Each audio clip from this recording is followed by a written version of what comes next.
Hello hi नमस्कार, आप सुन रहे हैं जागरण पॉडकास्ट का खबरनामा। मेरा नाम है शताक्षी सिंह। आज तारीख है 13 फरवरी की और दिन है मंगलवार का।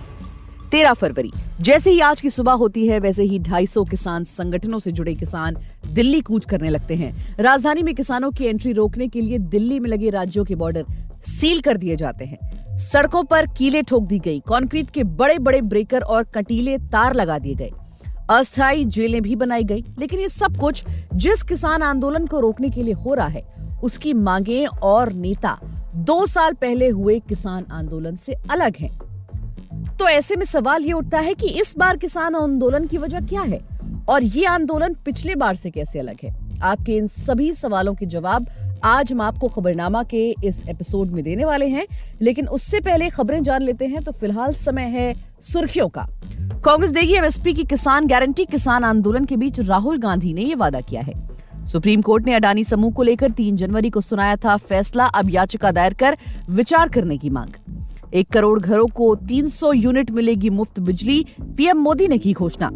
अमेरिका में उड़ान के बीच अचानक गिरा विमान का दरवाजा, कराई गई इमरजेंसी लैंडिंग। पाकिस्तान में नए पीएम को शपथ नहीं दिला सकेंगे मौजूदा राष्ट्रपति आरिफ अलवी। बंद पड़ी गो फर्स्ट को 60 दिनों में ढूंढना होगा खरीदार। एविएशन कंपनी को इंसॉल्वेंसी रेजोल्यूशन प्रोसेस के लिए एनसीएलटी ने डेडलाइन बढ़ाई। साई पल्लवी के साथ इश्क फरमाते दिखे आमिर खान के बेटे जुनैद खान। जापान से रोमांटिक फोटोज हुई लीक। ईशान किशन सहित ये खिलाड़ी नहीं कर पाएंगे मनमानी, बीसीसीआई ने लिया सख्त फैसला। अब खबरें विस्तार से जान लीजिए। अपनी मांगों के साथ सैकड़ों किसान संगठन के समर्थन में पंजाब, हरियाणा और उत्तर प्रदेश के किसानों ने राष्ट्रव्यापी विरोध प्रदर्शन की पूरी तैयारी कर ली है। अपनी मांगों के साथ दबाव बनाने के लिए किसान सड़कों पर उतर चुके हैं। इसी बीच राहुल गांधी ने इन किसानों का समर्थन करते हुए कहा कि कांग्रेस हर एक किसान के साथ है और ये किसानों को कांग्रेस की पहली गारंटी है। कांग्रेस सांसद राहुल गांधी ने अपने सोशल मीडिया अकाउंट एक्स पर एक पोस्ट शेयर किया। इस पोस्ट में उन्होंने कहा, किसान भाइयों, आज ऐतिहासिक दिन है। कांग्रेस ने हर किसान को फसल पर स्वामीनाथन कमीशन के अनुसार एमएसपी की कानूनी गारंटी देने का फैसला किया है। ये कदम 15 करोड़ किसान परिवारों की समृद्धि सुनिश्चित कर उनका जीवन बदल देगा। न्याय के पथ पर यह कांग्रेस की पहली गारंटी है। छत्तीसगढ़ के अंबिकापुर में कांग्रेस सांसद राहुल गांधी ने कहा कि आज किसान दिल्ली की ओर मार्च कर रहे हैं। उन्हें रोका जा रहा है, उन पर आंसू गैस के गोले छोड़े जा रहे हैं। वो ये क्या कर रहे हैं? वो सिर्फ अपनी मेहनत का फल मांग रहे हैं। बीजेपी सरकार ने एमएस स्वामीनाथन को भारत रत्न देने की घोषणा की, लेकिन वो एमएस स्वामीनाथन की कही बात को लागू करने को तैयार नहीं है। वहीं अडानी समूह द्वारा स्टॉक मूल्य में हेरफेर को लेकर सुप्रीम कोर्ट में मंगलवार को समीक्षा याचिका दायर की गई। याचिका में सुप्रीम कोर्ट के 3 जनवरी के फैसले की समीक्षा की मांग की गई। बता दें कि सुप्रीम कोर्ट ने 3 जनवरी को अपने फैसले में अडानी समूह द्वारा स्टॉक मूल्य में हेरा फेरी के आरोपों की जांच में एसआईटी या फिर सीबीआई को ट्रांसफर करने से इनकार कर दिया था। पिछले महीने के सुप्रीम कोर्ट के फैसले के बाद अडानी समूह को बड़ी राहत मिली थी। शीर्ष अदालत ने सीबीआई और एसआईटी जांच के आदेश देने से इनकार करते हुए अपने फैसले में कहा था कि बाजार नियामक सेबी आरोपों की जांच कर रहा है और जांच सही दिशा में है। दायर की गई याचिका में दावा किया गया कि कोर्ट के फैसले में गलतियां थीं। वहीं याचिकाकर्ता के वकील को प्राप्त हुई कुछ नई सामग्री में फैसले की समीक्षा के लिए पर्याप्त कारण थे। ये समीक्षा याचिका नामिका जायसवाल ने दायर की थी। वकील नेहा राठी के जरिए दायर की गई याचिका में कहा गया कि सेबी ने अपनी रिपोर्ट में आरोपों के बाद की गई 24 जांचों की स्थिति के बारे में कोर्ट को केवल अपडेट दिया था, चाहे वो पूरी हो या फिर अधूरी हो, मगर इसमें किसी भी निष्कर्ष या फिर की गई कार्रवाई के विवरण का खुलासा नहीं किया गया था। वहीं सौर ऊर्जा और सतत प्रगति को बढ़ावा देने के लिए केंद्र सरकार जल्द ही पीएम सूर्य गृह मुफ्त बिजली योजना शुरू कर रही है। इस योजना का लक्ष्य 300 यूनिट तक मुफ्त बिजली प्रदान करके 1 करोड़ घरों को रोशन करना है। मंगलवार को प्रधानमंत्री नरेंद्र मोदी ने घोषणा करते हुए कहा कि इस परियोजना में 75,000 करोड़ रुपए से अधिक का निवेश होगा। सोशल मीडिया एक्स पर पोस्ट करते हुए पीएम मोदी ने लिखा कि सतत विकास और लोगों की भलाई के लिए हम पीएम सूर्य गृह मुफ्त बिजली योजना शुरू कर रहे हैं। 75,000 करोड़ से अधिक के निवेश वाली इस परियोजना का लक्ष्य हर महीने 300 यूनिट तक मुफ्त बिजली प्रदान करके 100 करोड़ घरों को रोशन करना है। पीएम मोदी ने कहा कि ठोस सब्सिडी से लेकर भारी रियायती बैंक ऋण तक केंद्र सरकार यह सुनिश्चित करेगी कि लोगों पर लागत का कोई बोझ न पड़े। प्रधानमंत्री ने कहा कि सभी हितधारकों को एक राष्ट्रीय ऑनलाइन पोर्टल से एकीकृत किया जाएगा। बता दें कि ये सब्सिडी सीधे लोगों के बैंक खातों में दी जाएगी। पीएम मोदी ने कहा कि इस योजना को जमीनी स्तर पर लोकप्रिय बनाने के लिए शहरी स्थानीय निकायों और पंचायतों को अपने अधिकार क्षेत्र में छत पर सौर प्रणाली को बढ़ावा देने के लिए प्रोत्साहित किया जाएगा। पीएम मोदी ने बताया कि इस योजना से अधिक आय, कम बिजली बिल और लोगों के लिए रोजगार सृजन होगा। बात करें विदेशी खबरों की तो अमेरिका में उड़ान भरने से कुछ ही समय बाद एक छोटे विमान का पिछला दरवाजा गिर गया। इस दौरान विमान एयरपोर्ट से दक्षिण में कुछ दूरी पर चिक्टोवागा के ऊपर उड़ान भर रहा था। इसके बाद इसकी इमरजेंसी लैंडिंग करानी पड़ी। समाचार एजेंसी एपी के मुताबिक इस पर 2 लोग सवार थे। विमान के बफेलो नियाग्रा अंतर्राष्ट्रीय हवाई अड्डे पर सुरक्षित उतारा गया। ये घटना सोमवार की शाम 5:30 बजे के करीब की है। इस घटना में संपत्ति के नुकसान या किसी के घायल होने की सूचना नहीं है। विमान के दरवाजे की तलाश की गई, लेकिन उसका पता नहीं चल पाया है।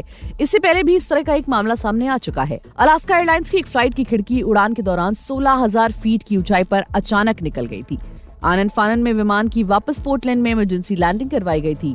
विमान में 174 यात्री और 6 क्रू के मेंबर थे। वहीं पाकिस्तान में आम चुनाव न हुए लगभग 1 हफ्ता होने जा रहा है, लेकिन मुल्क का नया प्रधानमंत्री कौन होगा, इसको लेकर अभी फैसला नहीं हो सका। आने वाले समय में पाकिस्तान के प्रधानमंत्री जो भी हो, लेकिन उनको शपथ दिलाने वाले राष्ट्रपति आरिफ अलवी को लेकर भी कई तरह के कयास लगाए जा रहे हैं। दरअसल एक मीडिया रिपोर्ट में दावा किया गया है कि पाकिस्तान के राष्ट्रपति आरिफ अलवी नए पीएम को शपथ नहीं दिला सकेंगे, क्योंकि देश के नए राष्ट्रपति का चुनाव अगली सरकार के गठन से पहले किया जाना है। द न्यूज इंटरनेशनल ने एक रिपोर्ट में बताया कि नेशनल असेंबली के नवनिर्वाचित सदस्यों का शपथ 26 फरवरी को होगा। जिन सदस्यों ने दोनों सदनों के लिए शपथ ली है, वो राज्य विधानसभा के सदस्य नहीं रहेंगे। प्रतिष्ठित संसदीय सूत्रों ने एजेंसी को बताया कि सीनेट के 53 सदस्यों, अध्यक्ष, उपसभापति का चुनाव 8 मार्च से पहले होना है। देश के राष्ट्रपति का चुनाव भी 8 मार्च से पहले होगा। राष्ट्रपति चुनाव के लिए समय और स्थान सीमित ही होगा। सूत्रों ने यह भी बताया कि अगर राष्ट्रपति का चुनाव 1 सप्ताह पहले होता है, तो निवर्तमान अलवी के स्थान पर नया राष्ट्रपति नए प्रधानमंत्री को शपथ दिलाएगा। सूत्रों ने बताया कि एक बार राष्ट्रीय और प्रांतीय विधानसभाओं के सदस्य शपथ ले लेंगे, तो वो सीनेट सदस्यों के चुनाव के लिए वोट डालने के पात्र होंगे। वहीं बंद हो चुकी एविएशन कंपनी गो फर्स्ट की कॉर्पोरेट इंसॉल्वेंसी रेजोल्यूशन प्रोसेस को नेशनल कंपनी लॉ ट्रिब्यूनल ने 60 दिनों के लिए आगे बढ़ा दिया है। एनसीएलटी ने इसकी डेट आगे तक बढ़ाई है, जब इसे बताया गया कि 3 पार्टियों ने गो फर्स्ट को खरीदने में दिलचस्पी दिखाई है। एनसीएलटी को ये बात गो फर्स्ट के रेजोल्यूशन प्रोफेशनल ने बताई है। रेजोल्यूशन प्रोफेशनल की तरफ से पेश दिवाकर महेश्वरी ने अपना एक्सप्रेशन ऑफ इंटरेस्ट दाखिल करते हुए बयाना राशि जमा कर दी है। इसके चलते गो फर्स्ट के लेंडर्स ने बहुमत से सीआईआरपी को आगे बढ़ाने के पक्ष में अपना मत दिया है। रेजोल्यूशन प्रोफेशनल के मुताबिक गो फर्स्ट को खरीदने में दिलचस्पी रखने वाली तीनों पार्टियां अपना रेजोल्यूशन प्लान 15 फरवरी तक सबमिट कर सकती हैं। पिछले साल दिसंबर 2023 में यह खुलासा हुआ था कि गो फर्स्ट को खरीदने की होड़ में स्पाइस जेट, शारजा की स्काई वन कंपनी और अफ्रीका की सैफ्रिक इन्वेस्टमेंट्स शामिल है। मनोरंजन जगत की बात करें तो बॉलीवुड अभिनेता आमिर खान के बेटे जुनैद खान फिल्मी दुनिया में कदम रखने के लिए एकदम तैयार हैं। वो किसी न्यू कमर के साथ नहीं, बल्कि साउथ सिनेमा की सुपरस्टार साई पल्लवी के साथ डेब्यू करने वाले हैं। लंबे समय से चर्चा हो रही थी कि जुनैद खान और साई पल्लवी साथ में फिल्म करने वाले हैं। साई रणबीर कपूर की रामायण से पहले जुनैद के साथ बॉलीवुड में कदम रखेंगी। अब लेटेस्ट तस्वीरों से लगता है कि ये खबरें बिल्कुल सच हैं। दरअसल जुनैद खान और साई पल्लवी की कुछ रोमांटिक फोटो सोशल मीडिया पर वायरल हो रही हैं। बताया जा रहा है कि ये तस्वीरें जापान की हैं, जहां उनकी आने वाली फिल्म की शूटिंग हो रही है। ये तस्वीरें जापान के सप्पोरो में स्नो फेस्टिवल में शूटिंग के दौरान की बताई जा रही हैं। जुनैद खान और साई पल्लवी को विंटर लुक में ब्राउन आउटफिट पहने ट्विनिंग करते हुए देखा जा सकता है। दोनों कहीं मुस्कुराते नजर आ रहे हैं, तो कहीं कुछ लोगों के साथ बातचीत में मगन दिख रहे हैं। खेल जगत की बात करें तो रणजी ट्रॉफी की शुरुआती दौर खत्म होने की कगार पर है और बीसीसीआई ने अब जाकर उन खिलाड़ियों को उसमें खेलना अनिवार्य किया है जो आईपीएल शुरू होने तक अपना समय बर्बाद कर रहे हैं। रणजी ट्रॉफी में ग्रुप चरण का अंतिम मैच 16 फरवरी से खेला जाएगा। 23 फरवरी से नॉकआउट मुकाबले खेले जाएंगे। बीसीसीआई का ये निर्णय ईशान किशन, कृणाल पांड्या और दीपक चाहर के लिए है, जो अपने अपने राज्यों की टीमों से नहीं खेल रहे हैं। बीसीसीआई का ये निर्णय ऐसे खिलाड़ियों के बीच अनुशासन पैदा करने के लिए है। ईशान किशन इस समय बड़ौदा में ट्रेनिंग कर रहे हैं, वहीं कृणाल और दीपक भी रणजी ट्रॉफी में नहीं खेल रहे हैं। अब इन सभी को रणजी ट्रॉफी खेलना होगा। बीसीसीआई सूत्रों के अनुसार खिलाड़ी केवल अंतर्राष्ट्रीय क्रिकेट या आईपीएल को प्राथमिकता नहीं दे सकते, उन्हें खुद को डोमेस्टिक क्रिकेट के लिए भी अवेलेबल कराना होगा। उन्हें अपने राज्यों की टीम के प्रति अपनी प्रतिबद्धताओं का सम्मान करना होगा। तो ये तो थी आज की खबरें। अब बात कर लेते हैं किसान आंदोलन की। सबसे पहले एक सवाल ये आ सकता है कि क्या इस बार का आंदोलन करने वाले संगठन पिछले बार के किसान आंदोलन से अलग हैं? जी हाँ, इस बार आंदोलन का कॉल किसान मजदूर मोर्चा यानी केएमएम के बैनर तले किया गया है। इसमें कुल 250 किसान संगठन शामिल हैं। आंदोलन में संयुक्त किसान मोर्चा के 150 किसान संगठन जबकि 100 से ज्यादा अन्य किसान संगठन शामिल हैं। इस आंदोलन की शुरुआत पंजाब से हुई है, जबकि 2 साल पहले 2020 और 21 में संयुक्त किसान मोर्चा के बैनर तले 500 से ज्यादा किसान संगठनों ने आंदोलन की शुरुआत की थी। 13 फरवरी को दिल्ली चलो का नारा देने वाले किसान संगठनों का कहना है कि 2 साल पहले पीएम नरेंद्र मोदी ने किसानों से जो वादे किए थे उन्हें पूरा नहीं होने पर उन वादों को याद दिलाने के लिए इस आंदोलन का कॉल दिया गया है। तो क्या पिछली बार वाले किसान संगठनों के जो प्रमुख नेता थे वो इस बार भी आंदोलन का हिस्सा होंगे? नहीं, क्योंकि पिछली बार आंदोलन का नेतृत्व करने वाला मुख्य किसान संगठन संयुक्त किसान मोर्चा यानी एसकेएम था, जबकि इस बार आंदोलन किसान मजदूर मोर्चा यानी केएमएम के बैनर तले हो रहा है। पिछली बार आंदोलन का नेतृत्व करने वाले कई बड़े किसान नेता भी इस बार आंदोलन में शामिल नहीं हो रहे हैं। किसान मजदूर मोर्चा पिछले साल जनवरी में बना है। इस संगठन को पंजाब के किसान मजदूर संघर्ष समिति के संयोजक सरवन सिंह पंढेर ने बनाया है। केएमएम पिछले साल किसान आंदोलन में एक्टिव तरीके से शामिल नहीं था। इसने कुंडली में दिल्ली सीमा पर बाकी संगठनों से एक अलग मंच बनाया था। प्रदर्शन खत्म होने के बाद केएमएम ने किसानों के बीच अपना जनाधार बढ़ाना शुरू कर दिया था। तो अब ऐसे में एक सवाल ये भी है कि इस बार किसान आंदोलन में किसान संगठनों की मांग क्या है? देखिए, इस बार का किसान आंदोलन 2020 और 21 में हुए आंदोलन से कई मायनों में अलग है। पिछली बार किसानों का आंदोलन कृषि कानूनों के खिलाफ था और वो इसमें सफल भी हुए थे, क्योंकि सरकार ने इन कानूनों को वापस ले लिया था। हालांकि उस समय केंद्र सरकार ने एमएसपी कानून का वादा किया था, लेकिन अब तक वो मांगे पूरी नहीं हुई हैं। देखिए, तो इस बार 250 किसान संगठन 12 पॉइंट्स के एजेंडे के साथ आंदोलन कर रहे हैं। कौन से हैं वो 12 पॉइंट? देखिए, सबसे पहला ये कि स्वामीनाथन कमीशन की रिपोर्ट के आधार पर सभी फसलों पर एमएसपी दिया जाए। दूसरा ये कि किसानों और मजदूरों की पूर्ण कर्ज माफी हो। तीसरा ये कि भूमि अधिग्रहण कानून 2013 दोबारा लागू किया जाए। इसमें जमीन लेने से पहले किसानों की लिखित सहमति और सरकारी दर से 4 गुना मुआवजा दिया जाना शामिल है। वहीं चौथा ये कि अक्टूबर 2021 में लखीमपुर खीरी में किसानों की हत्या करने वाले अपराधियों को कठोर सजा दी जाए। पांचवा ये कि भारत विश्व व्यापार संगठन यानी WTO से अलग हो, साथ ही WTO के साथ होने वाले किसान विरोधी समझौते रद्द किए जाएं। छठा ये कि सरकार किसानों और मजदूरों के लिए पेंशन की शुरुआत करे। सातवां ये कि पिछले बार किसान आंदोलन के दौरान मरने वाले किसानों के लिए मुआवजा और परिवार को नौकरी दी जाए। आठवां ये कि बिजली संशोधन विधेयक 2020 खत्म किया जाए।